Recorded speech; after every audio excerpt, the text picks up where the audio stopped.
persona. Y antes de comenzar a mirar algunas cosas de este personaje de la palabra de Dios, eh, les propongo que pensemos cada uno cómo ven ustedes la realidad de un creyente. Sin duda alguna, con Dios las cosas son de un solo color, o son blancas o son negras. O es santo, o es pecaminoso, o es justo, o es injusto, o es bueno, o es malo. Y este Dios que es santo y que aborrece el pecado, ha querido en esa voluntad suya que trasciende el tiempo, que es eterna, trabajar con personas como usted y como yo, que tenemos muchas cosas que ser lavadas, que tenemos muchas cosas que ser cambiadas. El Señor se complace en tomar a personas tan imperfectas como los que ahora estamos reunidos para, habiéndonos salvado, ir haciendo esa obra de, lo llamamos santificación progresiva, pero para que suene más sencillo, irnos haciendo a la imagen suya porque somos sus hijos. Y saben ustedes, como lo sé yo, que este proceso implica avances y retrocesos, victorias y derrotas, cosas que nos causan alegría y otras tantas que nos traen vergüenza. Y en todo caso, este Dios que es santo, que no tiene grises en su carácter, que no es un más o menos, sigue trabajando en nosotros, sigue haciendo lo necesario para que nosotros salgamos de esas zonas grises en las que nos encontramos. Y esto lo menciono en atención a que a veces la vida cristiana por parte de algunos quiere ser vista como algo semejante, y sé que esta ilustración la han escuchado antes, al punto negro en la hoja blanca. Recordarme usted este ejemplo, una persona toma una hoja de papel, no importa el tamaño, y le pone un punto negro y se la muestra a una serie de personas y le pregunta a esa serie de personas qué es lo que usted ve. Y muchos de ellos van a decir no una hoja blanca, sino yo veo un punto negro. Pero ¿acaso el punto negro, siendo un punto, es el que domina la hoja? No, pero es un punto negro. Al mencionarle esto como les digo, mis hermanos, nos lleva a pensar un poco a nosotros sobre cómo entendemos nuestra realidad cristiana, nuestro ser creyentes en el Señor. Ese Dios que es completamente santo, gusta trabajar con personas que somos santos posicionalmente en la persona de Cristo, pero que estamos siendo santificados todos los días, y decir que estamos siendo santificados nos lleva a nosotros la idea de que hay cosas que no son santas en nosotros, que el Dios limpio, si me permiten la expresión, usa sus santas manos en personas como nosotros para limpiarnos progresivamente.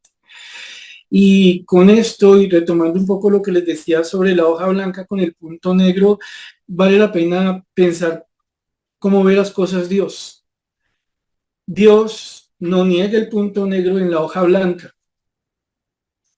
pero tampoco desdice de esa hoja que él ha hecho blanca, si me permiten la expresión.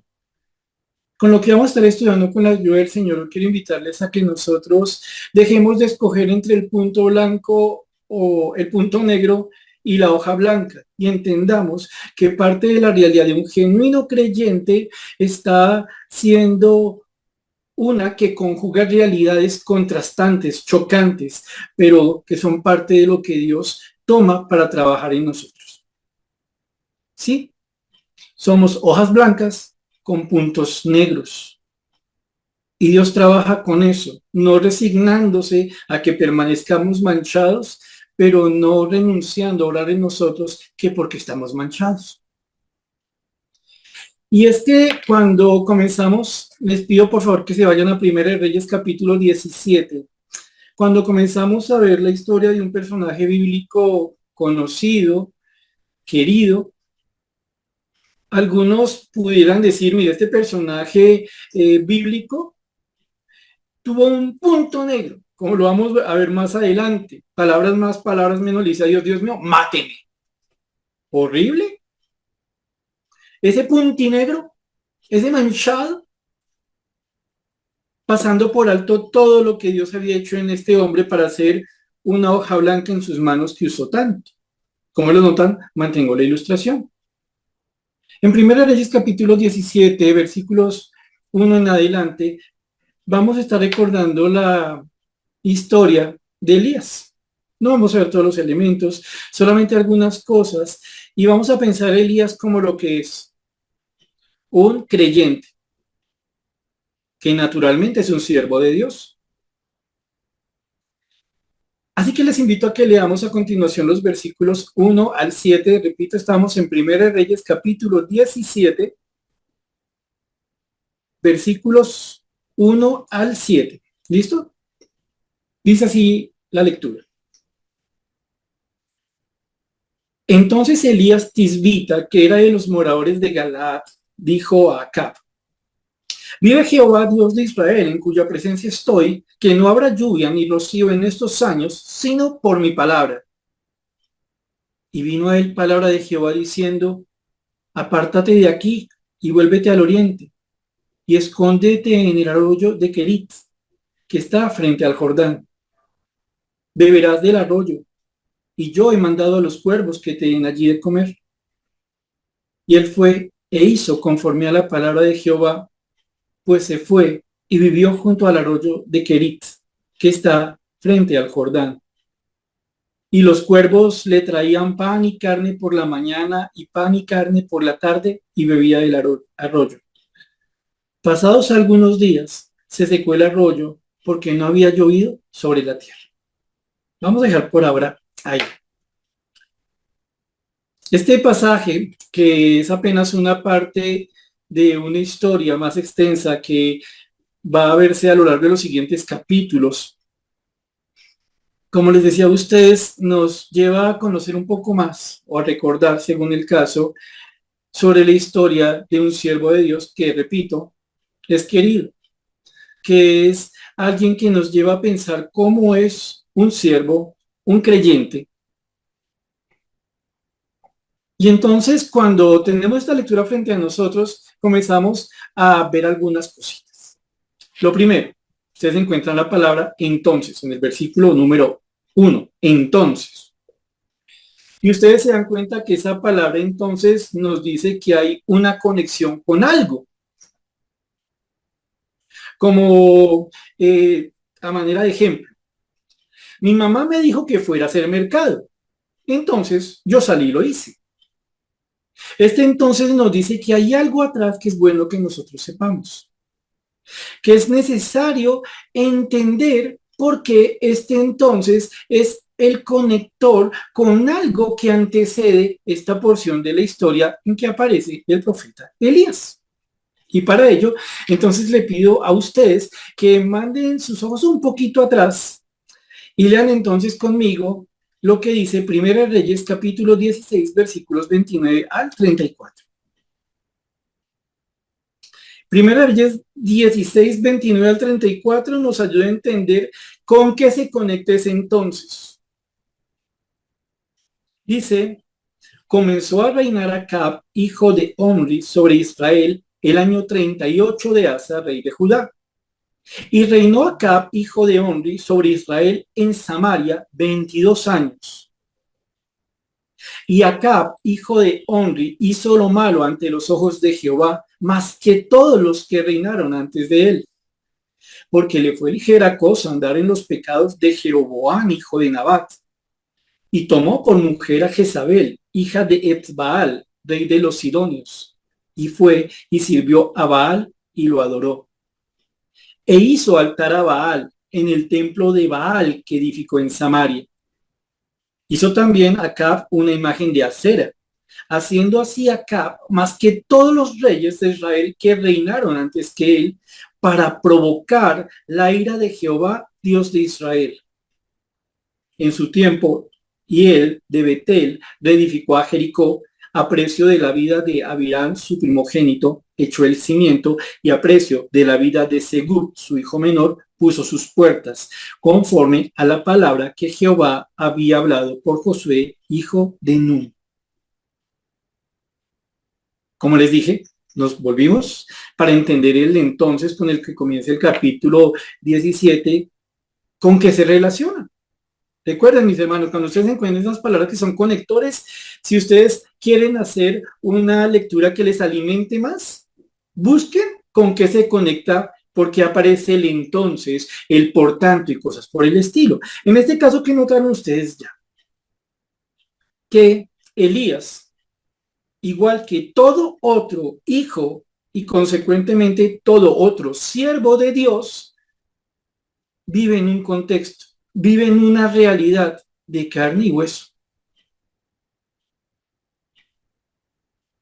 Vive en algo narrable, contable, que se puede escribir como una historia, que no una fábula, que no un invento del hombre, sino algo que efectivamente sucede o sucedió. En el caso de Elías, ustedes se dan cuenta que él aparece con una historia que le rodea y le antecede, la historia de Acab. Este Acab que es hijo de Omri, que está siendo rey sobre Israel. Para este momento, como ustedes lo notan, Israel se ha dividido en la nación del norte y en la nación del sur. La nación del norte con sus 10 tribus, la nación del sur, que vamos a conocer especialmente como Judá. Y ustedes acaban de leer conmigo que en ese contexto en que Israel se ha dividido en dos naciones, a cargo de Israel encontramos a un hombre que tiene una serie de características muy complicadas, malas todas. Ahora, no es cualquier hombre, es el que tiene el poder, es el que manda, es el duro. De manera que esto afecta necesariamente la vida de Elías. No es un cualquiera. Y nos dice la Biblia en el versículo número 30 que este Acab, hijo de Omri, hizo lo malo ante los ojos de Jehová más que todos los que reinaron antes que él. Este rey de Israel, cuya capital es Samaria, recuerden, está dividido el reino, es definido por Dios, es resumido por Dios como una persona que es el peor rey, que hizo lo malo, más malo que todos los que estuvieron antes que él. ¿Y qué tan malo era este acá? Pues la Biblia nos lo cuenta. A él le pareció poquito el mal que había hecho Jeroboam, y es que suma, entre otras cosas, que toma por mujer, por esposa, a una mujer de nombre Jezabel. Esta mujer que es identificada como hija de Etbaal, rey de los Sidonios. Este Etbaal, rey de los Sidonios, había ascendido al trono de Tiro, matando al rey que gobernaba. Este hombre adicionalmente era un sacerdote, o sea, él llega a ser rey matando al rey de Tiro, y en este caso va a ser adicionalmente un sacerdote de Astarot, o la misma diosa Astarte.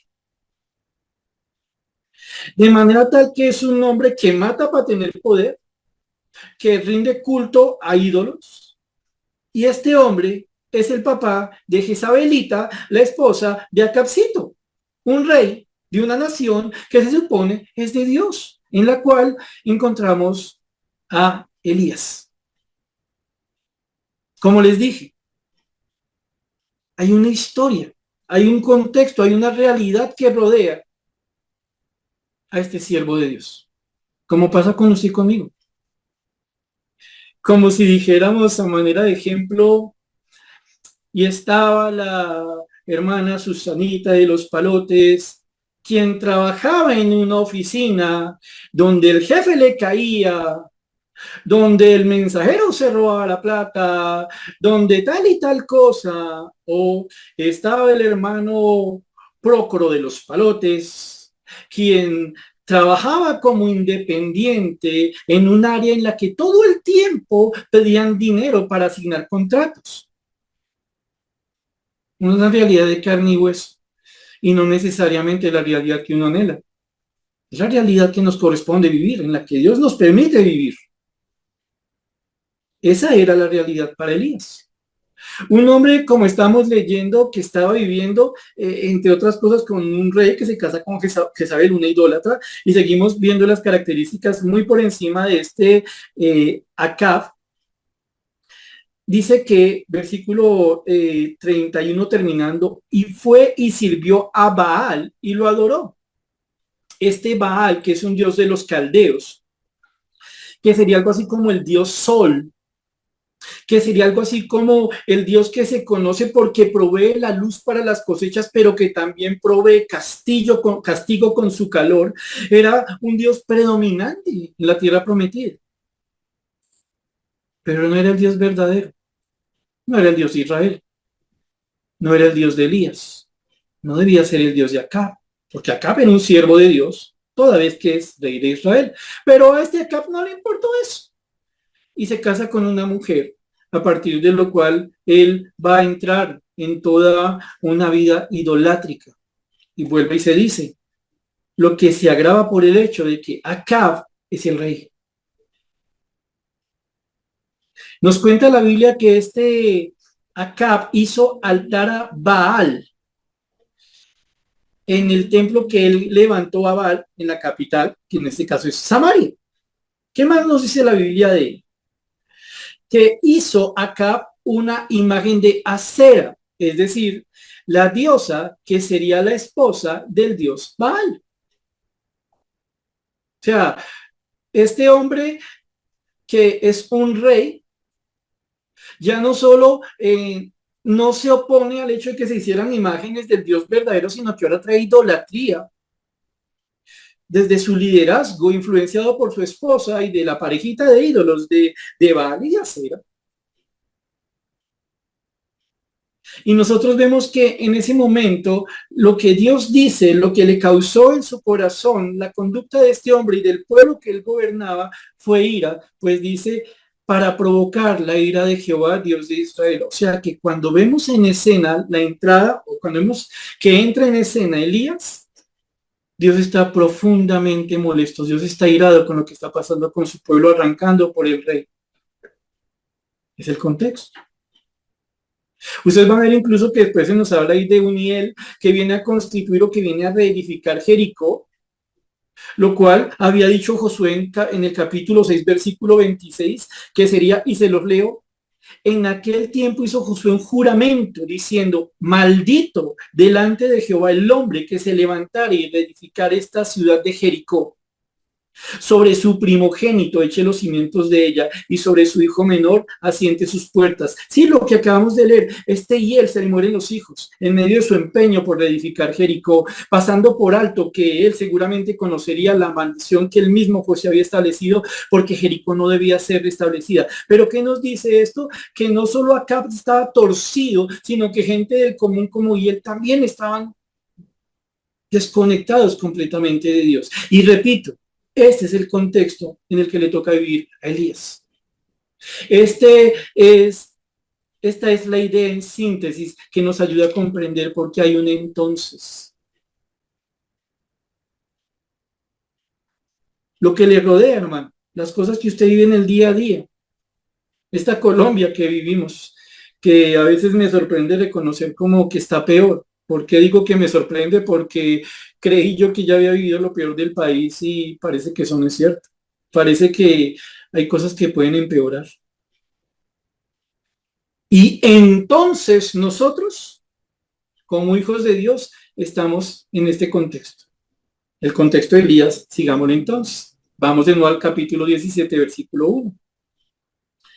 Entonces Elías, el nombre de Elías tiene un significado muy bonito.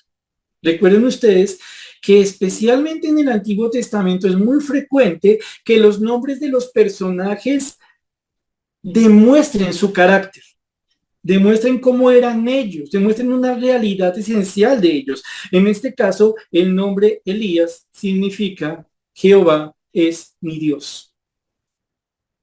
Ojo, ¿en qué contexto vive Elías? En el contexto en que el pueblo de Dios se ha vuelto contra Dios, dan la bienvenida a Baales, a Aceras, le pasa por encima cualquier maldición. A mí no me importa lo que diga Dios. Arrancando por las cabezas, arrancando por los que mandan. Y ahí surge Elías. Algo que ustedes notan es que no tenemos muchos datos de Elías, aparte de los que vamos a leer a continuación. No podemos decir el papá de Elías se llamaba tal, o no tenemos un montón de elementos de la biografía de Elías que sí podemos tener de otros profetas, no sabíamos en qué trabajaban, no entendemos muchas cosas. Solo Elías surge en ese momento de la historia de Israel. Y tal vez es bueno tener presente algo. En este punto, lo importante no es tanto la historia de Elías, sino el presente de Elías. ¿En qué está Elías para enfrentarse a su contexto?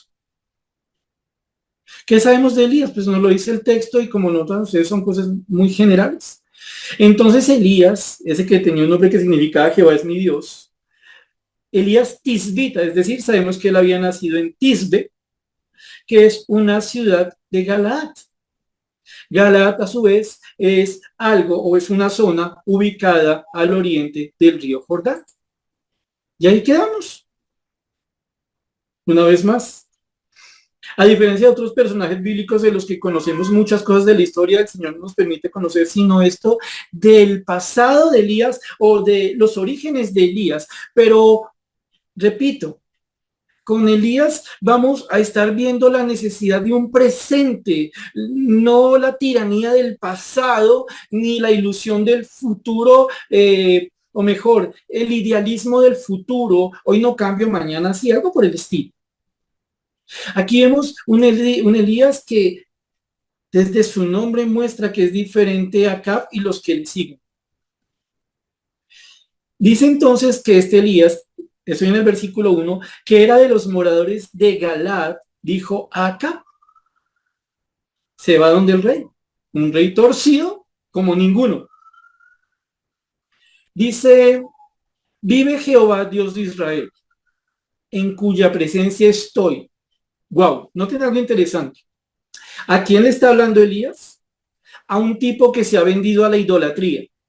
Ay, no, es que la culpa es de mi señora, que es que ella tenía un papá que era idólatra y que le servía a Astarte o a Astarot, y entonces mi señora fue la que trajo eso a la casa. No importa. Porque de la misma manera que estamos viendo y vamos a ver con la ayuda del Señor, que Elías vive en un contexto, pero no es esclavo de su contexto, lo mismo aplicaba para Acab. Acab decidió con quién casarse. Acab decidió rendir su corazón ante el Dios de su mujer. Ya no era mucho el casarse con alguien que no era de su nación. Ahora se rendirse ante los dioses de esa persona y Acab es responsable de ello. Y entonces viene Elías y le dice a Acab, vive Jehová, Dios de Israel. Acab, usted será muy rey. Usted será el que manda, el que tiene el poder y toma sus decisiones. No solo lleva su corazón en la idolatría, sino que influencia a todo el pueblo para ello. Pero Acab, no olvide una cosa. Usted no es el Dios de Israel. El Dios de Israel tiene nombre y está vivo. Su nombre es Jehová, el yo soy, el eterno. Acá, el Dios al que yo sirvo es un Dios delante del cual comprometo mi palabra como jurando, porque yo sé que mi Dios vive y sé que lo que digo delante de mi Dios tiene todo valor.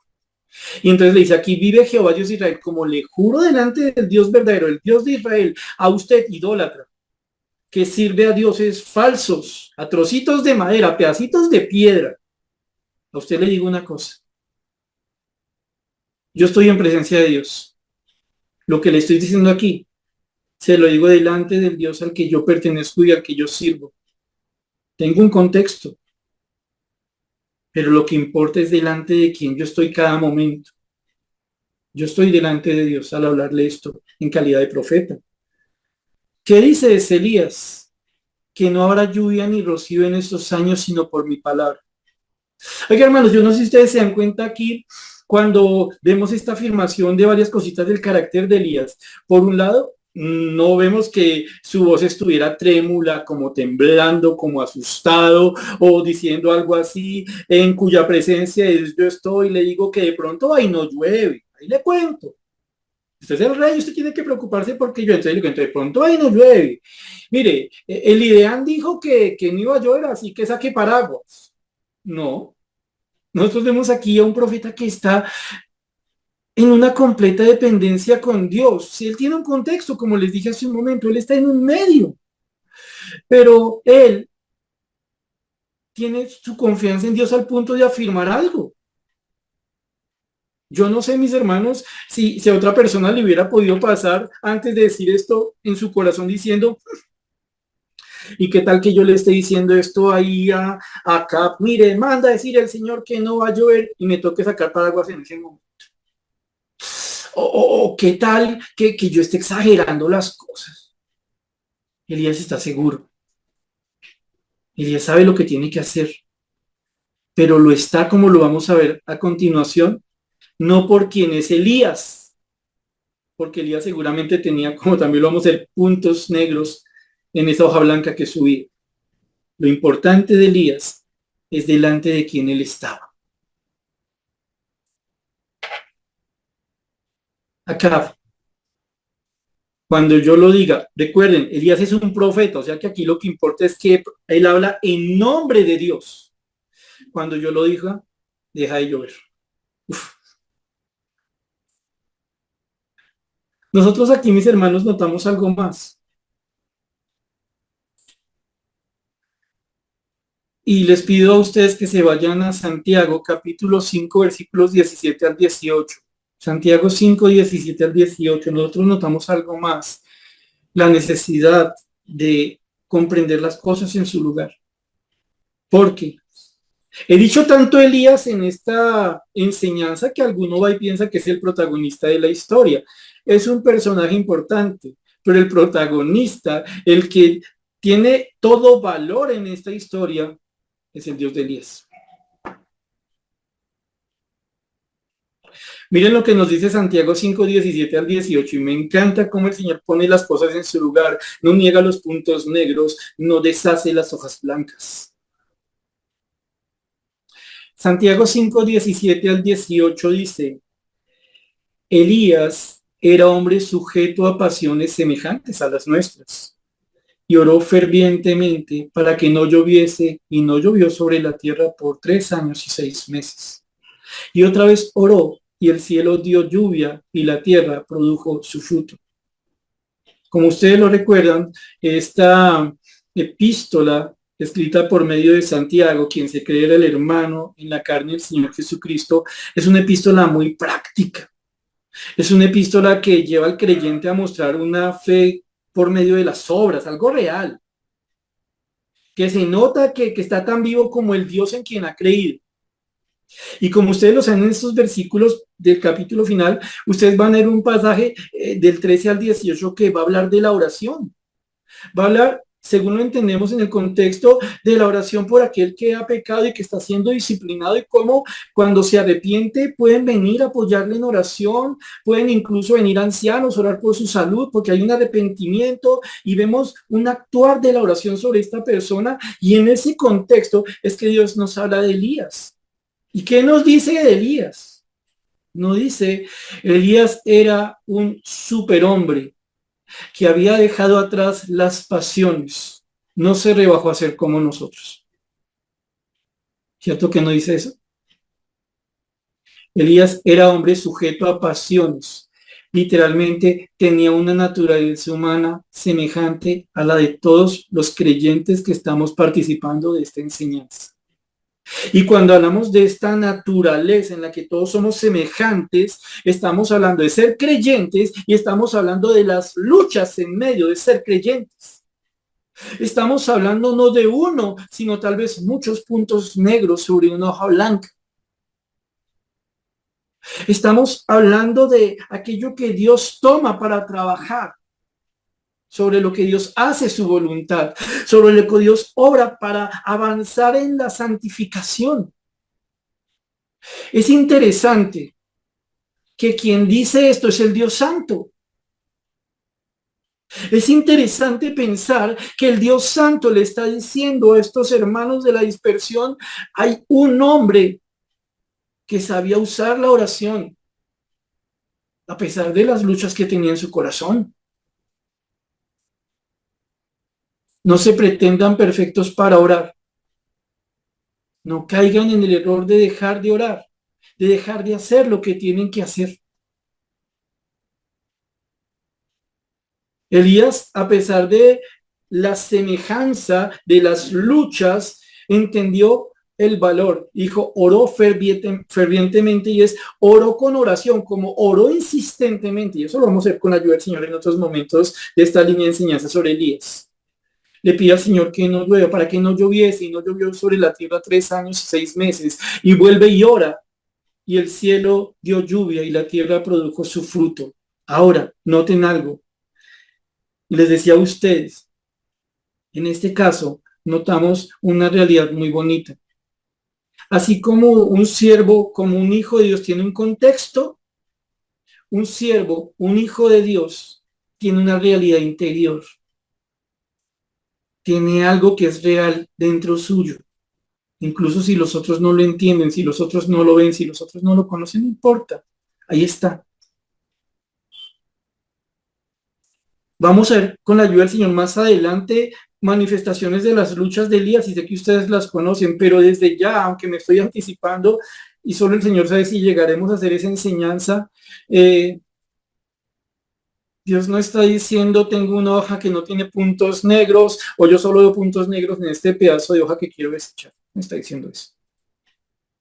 Si Dios que es santo, si Dios que es justo, si Dios que es bueno, si Dios que es nuestro Señor no dice eso, nosotros sí tenemos el derecho de decirlo. Tal vez a alguno le puede estar en ese momento picando un dardo de fuego el enemigo que dice entonces que hagamos males para que vengan bienes. No estamos hablando de eso. Estamos hablando de realidades con base en las cuales Dios trabaja. Una de las cosas que más nos hace daño en nuestro avanzar con el Señor es idealizar la relación con Dios. Dios no quiere que idealicemos, Dios quiere que vivamos desde lo que somos. Lo que es el Señor nos cambia a nosotros. No nos movemos en el mundo de yo debiera ser lo que yo soy y lo que el Señor está haciendo. Lo que el Señor va haciendo cada momento, un constante presente, que no es esclavo del pasado, que sabe comprender el futuro. Hablamos aquí del interior de un hombre de Dios, Dios mismo nos lo describe. Y alguno pudiera reclamarle al Señor, Señor, ¿y para qué te pones a decir eso de Elías? Toda la historia que conocemos de él es muy bonita, ¿para qué nos dices aquí que está sujeto a pasiones semejantes? Y Dios podría contestarnos, ¿qué parte le molesta que yo sea sincero al contar una historia? ¿Busca superiores cristianos? ¿Busca don perfecto? ¿Busca don no me equivoco? Entre los cristianos solo hay uno, su nombre Cristo. Si busca otro, está en el lugar equivocado. Y entonces avanzamos nosotros y nos devolvemos, por favor, a Primera Reyes. Primera Reyes 17, estamos viendo los primeros 7 versículos, nos habla de un hombre que tiene un contexto, no es nada grato ese contexto, es un hombre que obedece a Dios a pesar del contexto, que confía en Dios, que no depende de lo que ve, sino lo que Dios le dijo, y algunos dirán que es un profeta, mis hermanos. Todo aquel que recibe la palabra, Dios está llamado a comunicarla, hace las veces de profeta, anuncia algo que Dios ha dicho. Deja constancia en un contexto determinado de lo que Dios dice, de lo que Dios hace, de quién Dios es. Y esa persona que está en un contexto tiene una realidad interior con la cual Dios va trabajando, a medida que va trabajando por medio de él en otras cosas, como es el caso de Elías. Y entonces vamos al versículo número 2. Y dice aquí, versículo número 2. Recuerden ustedes, estamos en 1 Reyes capítulo 17. Dice, y vino a él palabra de Jehová diciendo, yo les dije Aquí el héroe, bueno, no, esa palabra no le usa para mi señor. Aquí el protagonista es Dios. Vino a él palabra de Jehová diciendo, y lo vamos a notar en varias ocasiones, lo importante de Elías es con quien tenía comunión,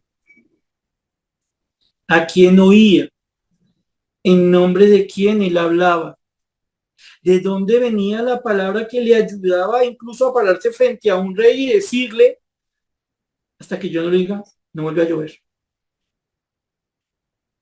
Todo en un contexto del rechazo de Dios contra la idolatría de Israel. Vino la palabra de Jehová diciendo, nos dice a nosotros, Elías estaba acostumbrado a escuchar a Dios. Como les dije, lo vamos a hacer en varias ocasiones. Y hablamos del contexto del creyente, del siervo de Dios, hablamos de la intimidad del creyente, hablamos de la reacción valerosa, obediente del siervo de Dios, y todo esto se entiende solo en un contexto de una relación con Dios.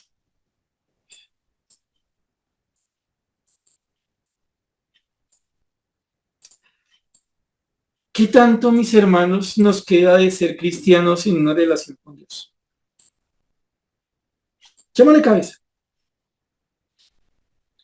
¿Qué tanto cristianismo hay en un alma que lo único que sabe de Dios es que lo salvó, pero no lo escucha y no le habla? ¿Qué hay detrás de uno que dice confiar en Dios, aunque se niega a tener una relación con Dios? Ya sabe el Señor, no es el caso de Elías. Y entonces miren el versículo número 3, ¿listo? ¿Qué le dice el señor Elías una vez entregado la profecía, una vez le ha advertido a Acab lo que va a pasar? Versículo 3 dice, le dice al señor Elías, apártate de aquí y vuélvete al oriente y escóndete en el arroyo de Kerit, que está frente al Jordán. Elías ya hizo lo que tenía que hacer, se me va. Se me vaya a un arroyo, que si hay maticas alrededor, que si es bonito, que si es feo, no importa, se me va para el arroyo de Kerit. Ya en ese momento que Elías habla, comienza la sequía que dura años, más de 3 años. Y entonces dice el Señor a Elías, al que le manda que se vaya al arroyo de Kerit, versículo 4, beberás del arroyo y yo he mandado a los cuervos que te den allí de comer. Oye, para que recordemos el contexto de esto. Levíticos 11, 13 al 15. Si quieren se lo leo porque es un dato que nos sirve de contexto, pero tal vez es bueno que se quede en un momento en la posición de Primera Reyes y yo le leo lo que dice Levíticos 11, 13 al 15. Póngale cuidado, por favor. Dice lo siguiente. Y de las aves, estas tendréis en abominación. Se va a hablar de algunas aves que son abominables. Y entonces dice lo siguiente, tendréis en abominación, no se comerán, serán abominación. ¿Quiénes? ¿Qué aves? El águila, el quebrantahuesos, el azor, el gallinazo, el milano según su especie, todo cuervo según su especie, y continúa la lista. Elías es una persona que por lo que hemos visto tiene temor de Dios. Y ahora resulta que Elías está escuchando a Dios decirle, usted se me va para el arroyo de Kerit y allá yo le voy a mandar, entre otras cosas, cuervos que le den de comer.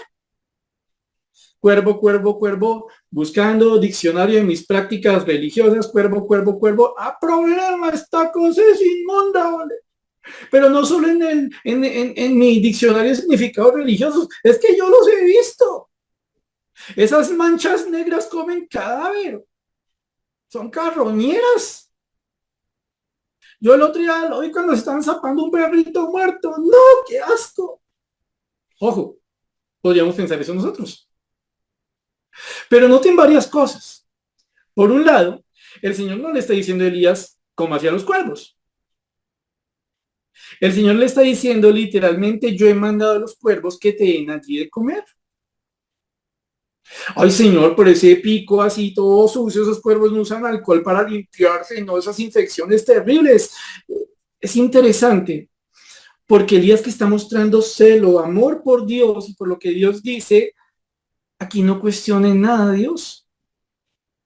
¿Que me tengo que ir para un arroyo? No, pues dígale acá que se vaya lo que dice. No, pues no es para el arroyo. Y allá yo le he mandado unos cuervos que le den de comer. Uy, señor, pero no, espéreme un segundo. Comienza una sequía que necesariamente traerá hambruna, porque obviamente de la lluvia depende que tengamos cultivos, que los animalitos puedan comer el pastico, o sea que con la sequía viene hambruna y es de años. Y el Señor sabe cuáles son mis necesidades. Soy creyente, pero no cuerpo glorioso. Me toca comer, porque estoy en un contexto, porque soy como los demás. Y entonces el Señor aquí nos muestra algo muy bonito, que a veces olvidamos. Dios se ha comprometido a proveernos, a sustentarnos, pero no ha dicho cuáles son los medios que empleará. En este caso va a usar animales inmundos para comer, pero no para recibir la comida de ellos. En este caso va a usar algo que quizá, y discúlpeme, pero creo que nos entendemos aquí cuando les pongo el ejemplo, si el Señor le dice a usted, oiga, vaya y predique la palabra en su trabajo, allá donde está la gente complicadita, con la gente que no le quiere creer a Dios, predique la palabra y de pronto lo van a echar. Y pues digamos que es solo una aplicación porque no hace Dios las cosas así en la actualidad. Y yo lo voy a poner a usted que lo nutran los chulos, ¿cierto? Pero Elías aquí nos muestra algo. Confía en que Dios provee y descanse en la forma como Dios provee. Porque está en la presencia de Dios, como lo dice hace un momento. Él vive en Dios. Entonces dice el Señor, mire, usted va a ver del arroyo, yo le voy a mandar unos cuervos que te den allí de comer. Ahora, una vez más, Elías que conoce al Señor vive aprendiendo de Dios. Porque una pregunta que podría venir a la cabeza de uno es, bueno, espérenme un segundo. Pues que yo me haya dado cuenta, sí, los cuervos no tienen una fábrica de procesamiento de alimentos. Yo no conozco una panadería que se llame Panadería Don Cuervo, como para decir que es que tienen ahí su panadería.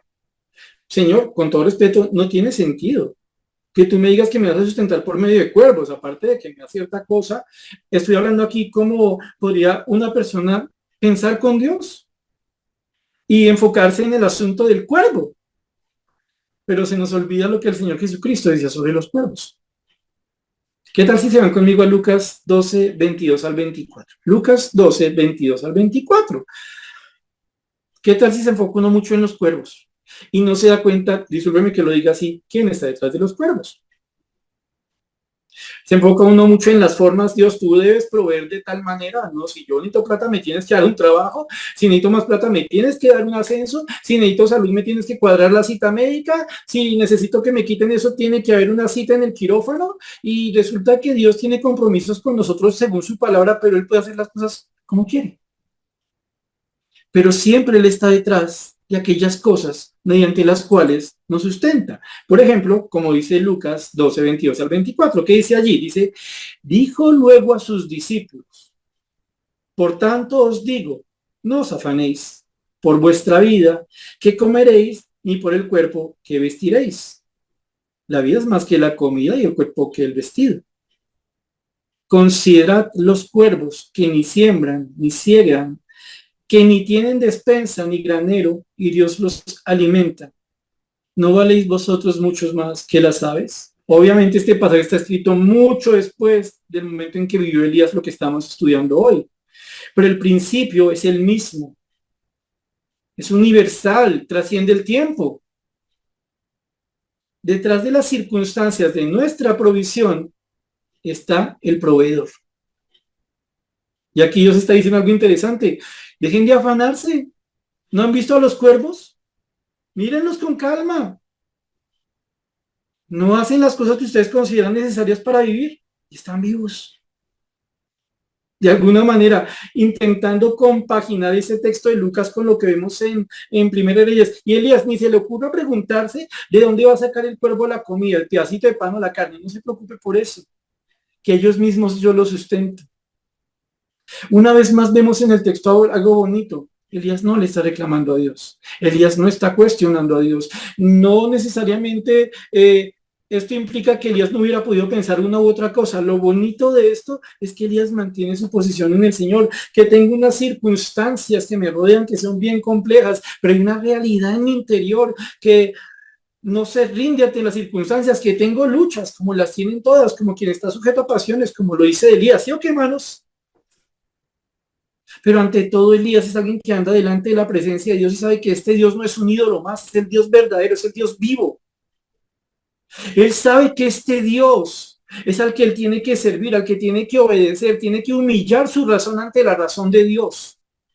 No, es que yo he aprendido en mi vida cristiana, en mi relación con Dios, que las cosas tienen que ser así, así, así, así, y la experiencia me dice que debe ser así, así, así, y perdóneme que diga, es como si Dios se riera, mire, si tengo que usar cuervos para darle comer, lo hago. Y con todo respeto, mis hermanos, creo que muchos de los aquí hemos tenido momentos en que nos ha pasado algo como cuervos, que llegan cosas que necesitamos de la forma más inesperada. Algunas veces usted se tomará una pastillita para que se le vaya el dolor de cabeza, otras veces orará y el dolor igual será, otras veces el dolor se mantiene, ¿cierto? Dios tiene un compromiso con nosotros según su palabra y Él es soberano para decidir cómo lo cumple. Cuervos o restaurante 5 estrellas, no importa, cumplo mi palabra. Vemos entonces este Elías, versículo 5. Y él fue e hizo conforme a la palabra de Jehová, pues se fue y vivió junto al arroyo de Querit, que está frente al Jordán. Sí, señores, la Biblia nos dice que Elías estaba sometido a pasiones como las suyas y las mías. Por ende nos parecemos a Elías en las luchas. Pero a veces cometemos el error, repito, de fijarnos mucho en el punto negro, ¿no? Porque no miramos el resto de la historia.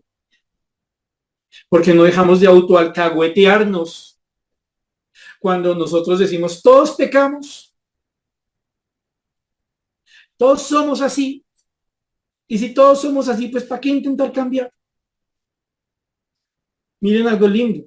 Aunque Elías estaba sometido a pasiones como las suyas y las mías, el Señor rescata algo, destaca algo de Elías. Ese hombre me escuchaba y me obedecía. Era una hoja que estaba siendo limpiada, de verdad.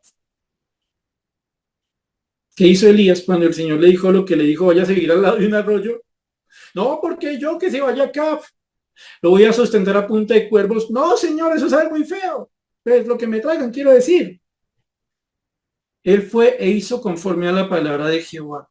Ahora, es que Elías era de mejor estrato espiritual. ¿Qué nos dice Santiago? Era como nosotros.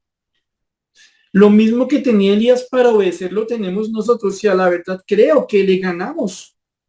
Nosotros tenemos todo el canon de las escrituras, nosotros tenemos la constante morada del Espíritu Santo en nosotros, quien nos redarguye, quien nos recuerda la palabra, quien nos ayuda. Hermano, no pretendo aquí predicar experiencia, pero sí tranquilo al ponerle a pensar a usted lo siguiente.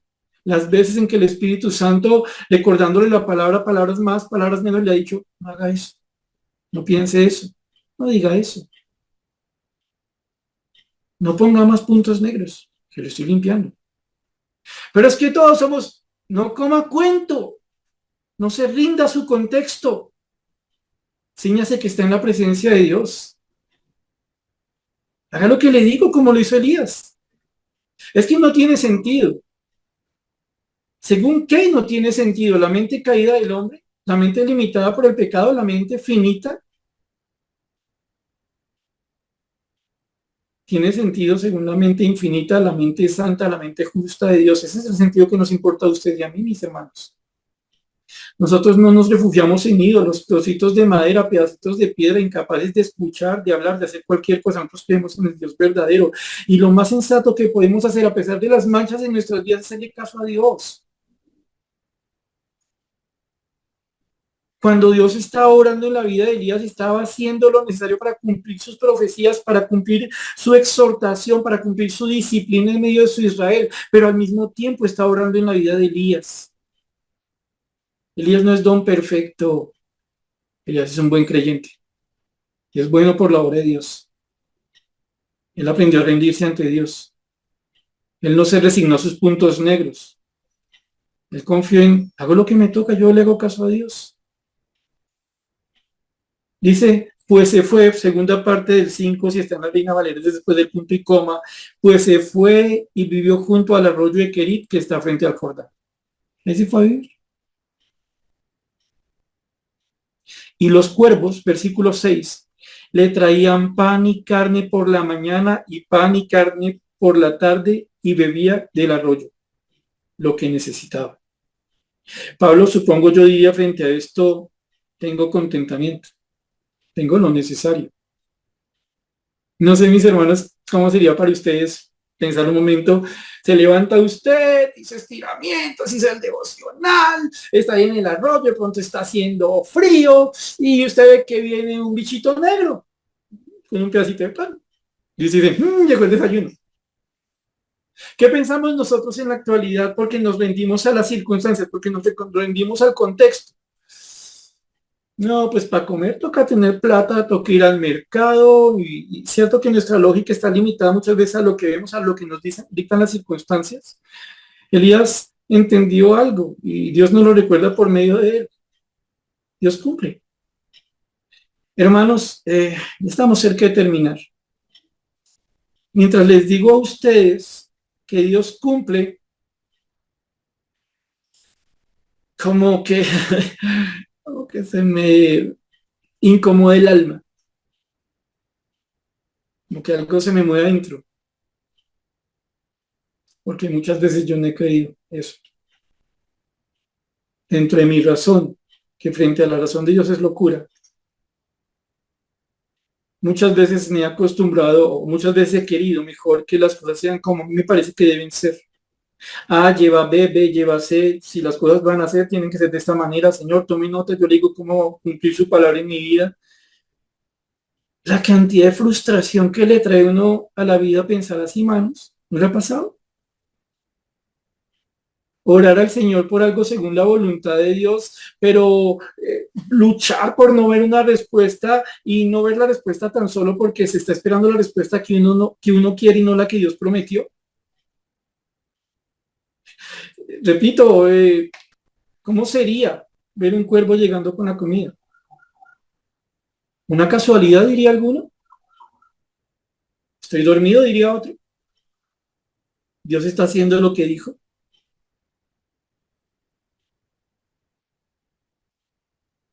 A veces nos sorprende y decimos, eso es mágico. Y como que nos parece increíble ver escenas como esta en la palabra de Dios. Y buscamos explicarla, ¿no? Lo que debiera sorprendernos, y siendo yo el primero al decir esto, lo que debiera sorprendernos es nuestra incredulidad. Porque Dios no está muerto. Nuestro Dios está vivo. Y por eso les hablo en primera persona. Que Dios me conoce. Y si les digo esto en parte es para que me apoyen y nos apoyemos en oración. Porque a veces nos resignamos a los puntos negros. No entendemos que Dios está limpiando. Dice el versículo 7. Pasados algunos días se secó el arroyo porque no había llovido sobre la tierra. ¡Wow! ¿Qué pasó, Señor? ¿Qué pasó? La disciplina es para Israel. Elías no ha hecho nada. Elías te hizo caso. Elías te está sirviendo. Una vez más no encontramos aquí palabras de Elías cuestionando al Señor. Su confianza en Dios es tal que sabe que toda circunstancia, según la voluntad de Dios, es buena para su vida. Incluso cuando nosotros nos alcanzan consecuencias de la injusticia de otros, a manera de ejemplo.